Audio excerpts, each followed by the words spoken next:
Chaque fin d'été, 16 000 tonnes de pommes estampillées Pays de Savoie sont récoltées sur tout le territoire. Mais cette année, des épisodes violents de grêle et d'orage ont eu raison de certaines plantations, comme c'est le cas ici à Usinins. On voit les impacts de grêle qui ont transpercé les fruits. Il faut savoir qu'il y a eu une petite tornade qui est venue en même temps.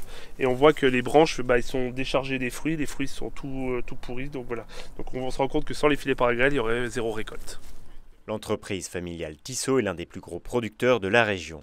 Entre les différentes parcelles, les cueilleurs sont en pleine récolte. Une récolte quelque peu différente cette année.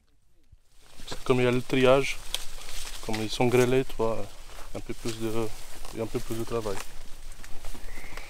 En Haute-Savoie, la récolte vient à peine de débuter, mais le bilan s'annonce déjà en deçà des attentes. À cause des intempéries, les vergers Tissot estiment qu'ils ont perdu près de 30% de leur production totale. Alors l'année est compliquée, très compliquée, entre l'alternance, le gel. Sur certains secteurs, là, il y a des gros épisodes de grêle. Donc il y a même des collègues qui vont rien ramasser parce que c'est tout grêlé.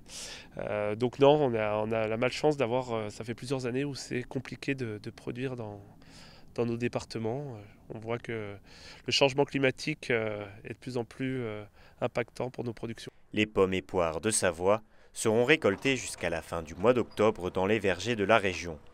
Suite aux récents aléas climatiques, une augmentation du prix de vente sera donc à prévoir pour les consommateurs.